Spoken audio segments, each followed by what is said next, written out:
गणानां त्वा गणपतिगुं हवामहे कविं कवीनामुपमश्रवस्तमम् ज्येष्ठराजं ब्रह्मणां ब्रह्मणस्पत आन शृण्वन्नोतिभिः सीदसादनम्। ॐ महागणपतये नमः।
దివ్య ఆత్మస్వరూపులారా, క్రిమి కీటకము పక్షి అన్నిటిని జయిస్తుంది, అన్నిటిని ఓడ్చుకుంటుంది.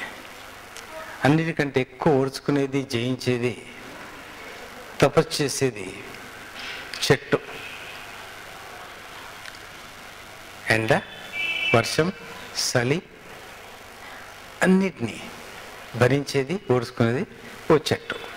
దాంతోపాటు తపస్సు చేస్తుంది, జపం ధ్యానం చేస్తుంది.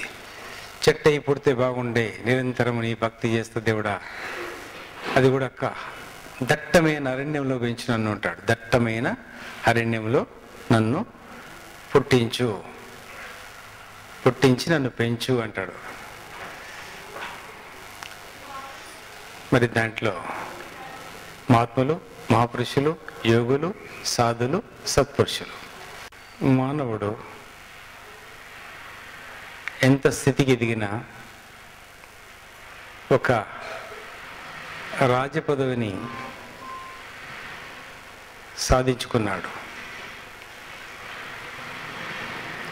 మండూక రాజు ఒక రాజపదవిని సంపాదించుకున్నాడు. చాలా చక్కని రాజ్యాన్ని వెళ్తున్నాడు. ఆ రాజ్యంలో బీతను లేకుండా కాపాడుకున్నాడు మండూక రాజు. బీతనం లేకుండా ఉండాలని చాలా శ్రమతో కాపాడాడు. కొంతమంది సాధులు నమ్మించి మోసగించారు రాజుని. అప్పటి నుంచి సాధులు, బైరాగులు, యోగులంటే వాళ్ళపైకి కుక్కలు వదిలేవాడు.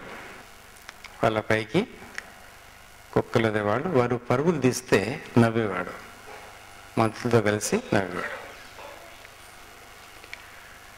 చాలామంది చెప్పారు, అందరి సాధులు అలాగుండరు, అందరు మనుషులు అలాగుండరు, అన్ని పక్షులు అలాగుండవు, అన్ని జంతువులు అలాగుండవు. రకరకాలుగా నచ్చెప్పిన ఆయన వినడానికి సిద్ధంగా లేడు. ఒకరోజు ఒక సాధువు ముందుకొచ్చాడు. రాగానే కుక్కలు ఇడిపించాడు. ఇడిపించిన తర్వాత ఊరుకోలేదు, తన కూడా వెళ్ళి కుక్కను వదిలాడు. మంత్రులు విడిచిన కుక్కలు కరవలేదు, కానీ తన విడిచిన కుక్క సాధుని పడేసి కరుస్తుంది. ఎక్కడ పడితే అక్కడ శరీరంలో ముక్కలు ముక్కలుగా కాటు వేసింది. కానీ సాధు బలమైన వాడు. నన్ను కరిసే కుక్క, నన్ను తరిమే కుక్క, నువ్వు రాయి అయిపో అన్నాడట. రాయి అయిపోయింది. మండూక రాజు ఆ రాయి కాగానే ముందుకు రాబోతున్నాడు. మండూక రాజా అక్కడే నిలబడు, నువ్వు కప్పు అయితే వేట కుక్కలు, నక్కలు, తోడేళ్ళు, ముంగీసలు నీ ఎంబడి పడితే తెలుస్తుంది కుక్కల ఆట ఏంటి, ఎగతాళి నవ్వేంటి అని శపించాడు. ఆ నిమిషంలోనే మెల్లగా మెల్లగా మనిషి రూపం ఒక కప్పగా మారిపోయింది. మారిపోయిన తర్వాత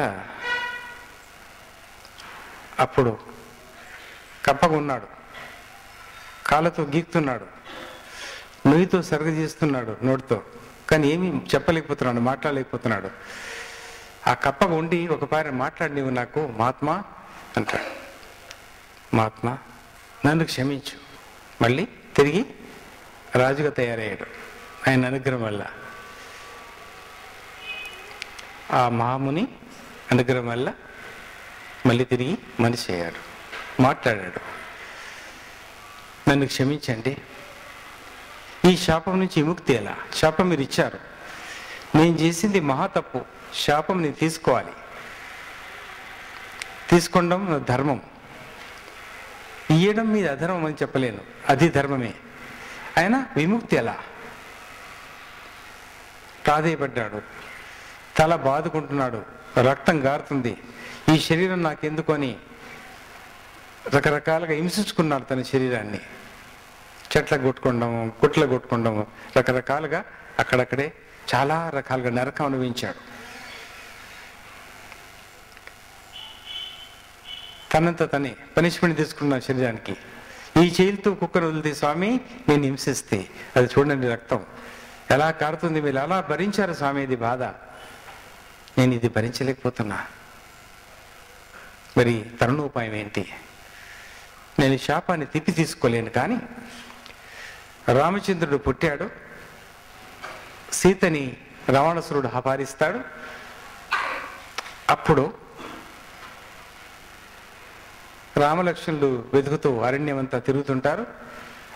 అప్పుడు నేను నీకు ఉపదేశం ఇస్తా, శ్రీరామ్ శ్రీరామ్ శ్రీరామ్ అనే మంత్రాన్ని ఉపదేశం ఇచ్చాడట.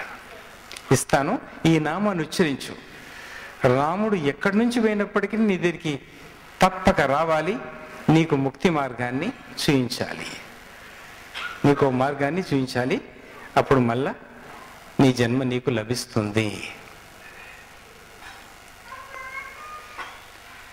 అయితే చాలా సంతోషపడ్డాడు.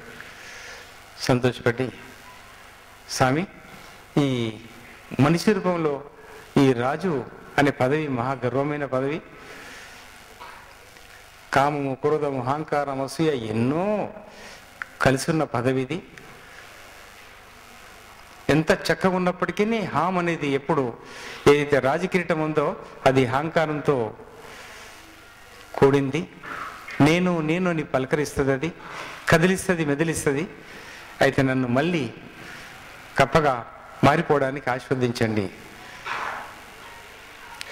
అలానే మండూక రాజా అన్నాడు. పెద్ద కప్ప, బలమైన కప్ప తయారీ, చాలా పెద్దది, ఒక కుందేల్లాగా పరిగెత్తా ఉంది, అట్లా వెళ్తుంది. అప్పుడు ఎక్కడున్నా ఏ పొదలు ఉన్నా నక్కలు రాగానే శ్రీరామ్ అంటది. నక్కలు వెనక్కి వెళ్ళిపోతాయి. కుక్కలు, వేట కుక్కలు రాగానే శ్రీరామ్.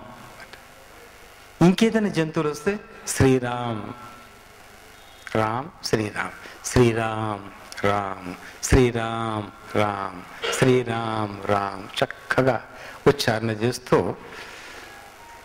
ఒక చెట్ల మధ్యలో దట్టైన అడవి, దాంట్లో గుట్టలు, పక్కకు మంచి తటాకం, మంచి చెరువు, దాంట్లో నీరు తాగడం, దాంట్లో నివసించడం చాలా సంవత్సరాలు గడిచిపోతుంది.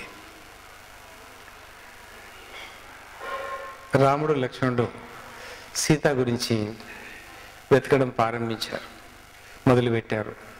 మొదలు పెడితే ఎంతోమందితో కలిశారు. మరి లక్ష్మణుడు అలసిపోడు. ఆ మునీశ్వరుని ఆశీర్వాద బలం, ఆయన ఇచ్చిన వాక్కు బలం, మండుక రాజు కర్మ పక్వమైందేమో. లక్ష్మణుడు, అన్నయ్య నేను అలసిపోయాను, ఇక్కడే కూర్చోవాలనిపిస్తుంది నాకు అన్నట. ఇక్కడ కూర్చున్నారు,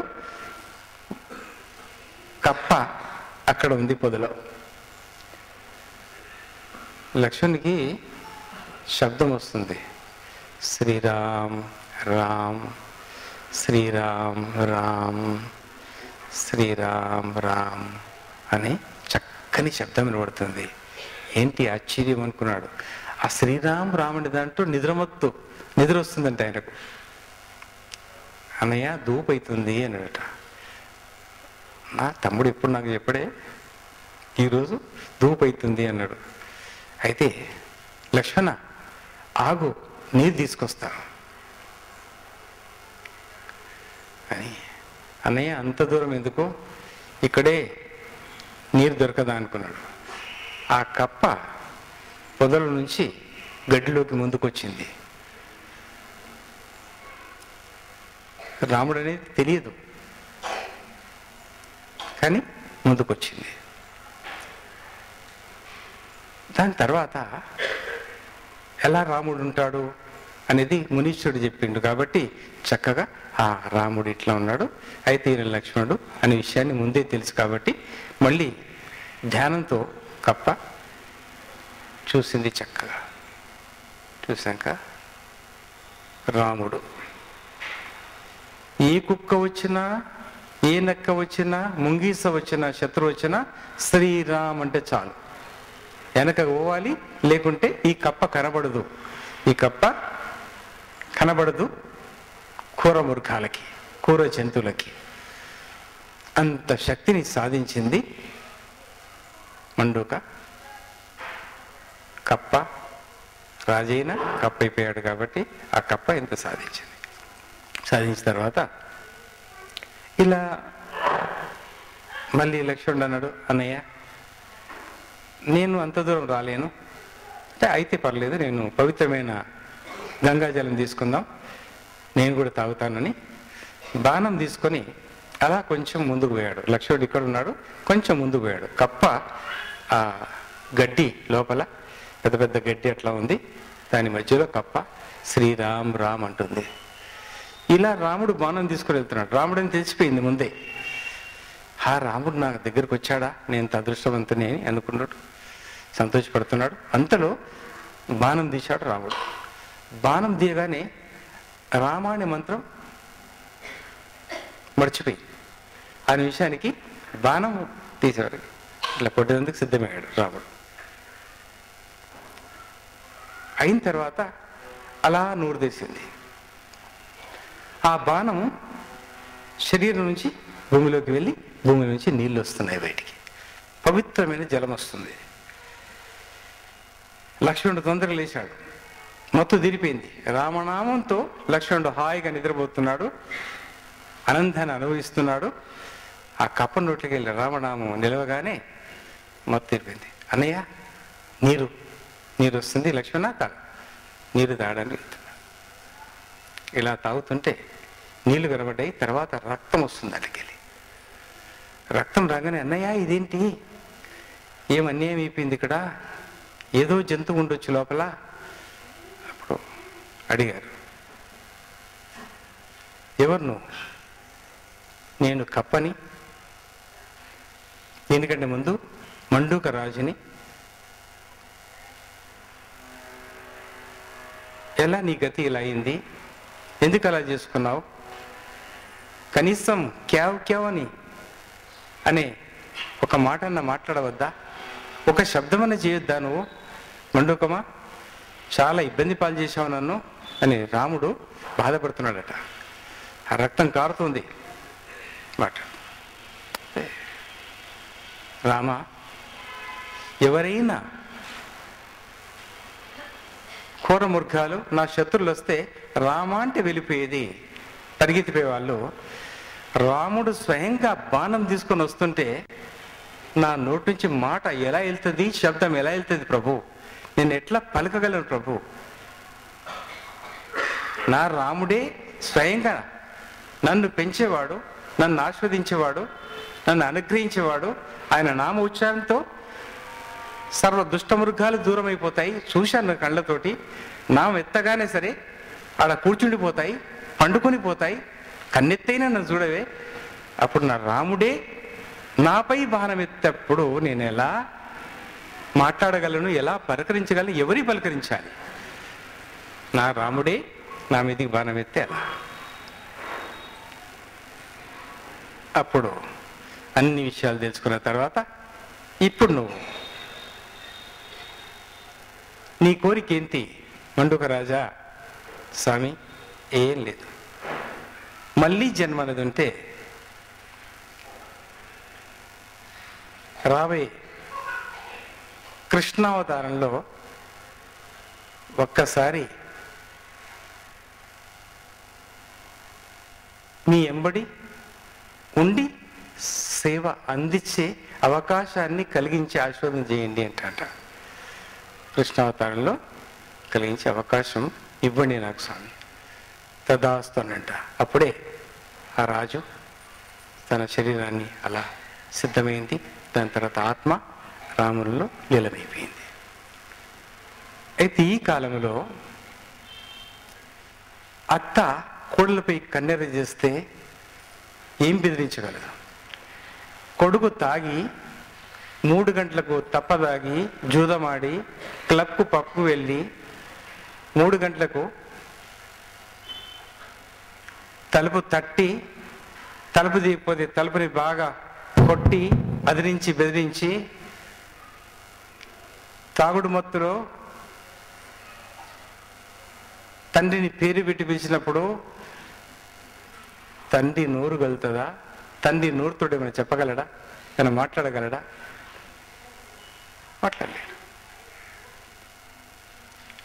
మరి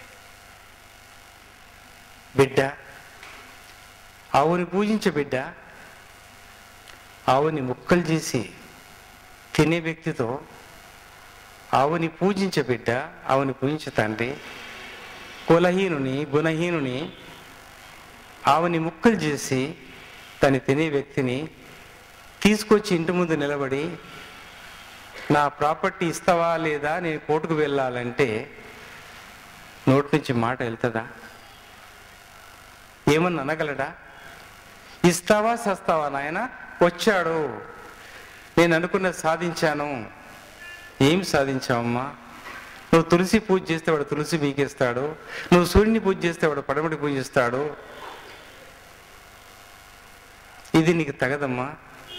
వాడు పొద్దున అంటే సాయంత్రం అంటాడు, సాయంత్రం అంటే పొద్దున అంటాడు. చాలా భేదం ఉంటుంది. ఇప్పటికన్నా నా మాట వినంటే వినదు.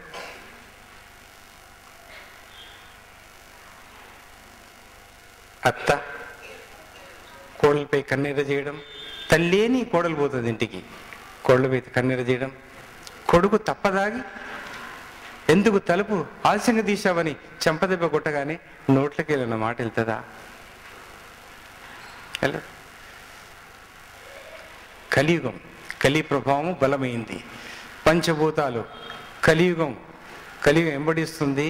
పంచభూతాలు విచ్చలవిడిగా తాండవం ఆడుతున్నాయి. మరి మీ కర్మ అతి భయంకరంగా పరుగులు తీస్తుంది. దీన్ని అదుపులోకి తీసుకోవాలంటే మండుక రాజు కప్పయ్య కూడా రామనామం మరవకుండా సద్గతిని పొంది మంచి ముక్తి మార్గంలోకి వెళ్ళి రామునిలో జ్యోతి కలిసిపోయింది.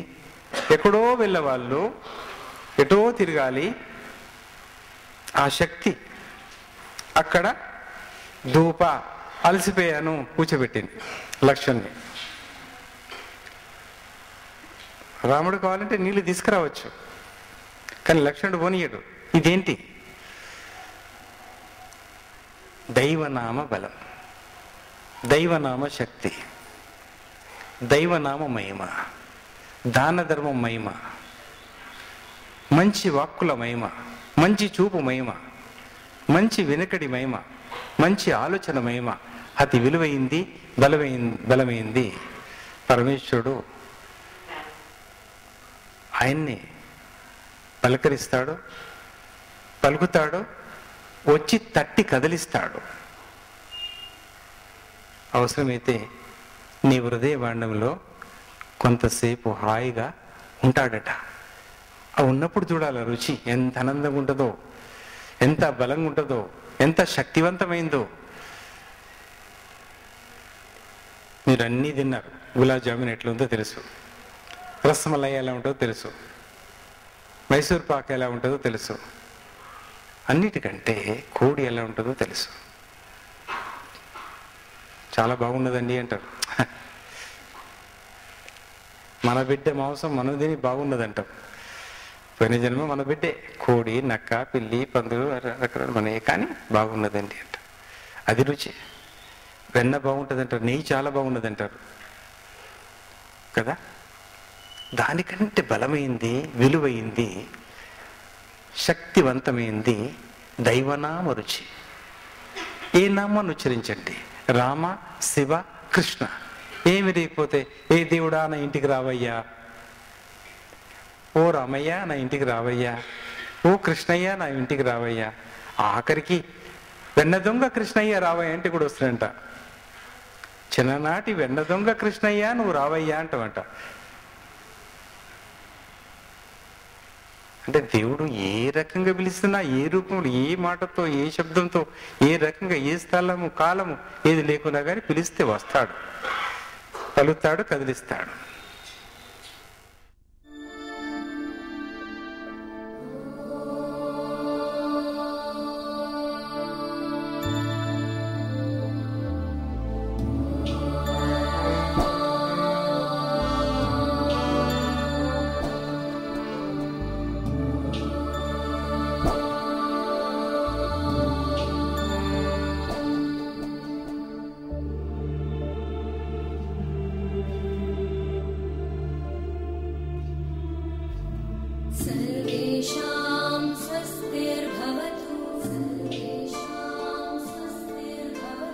सर्वे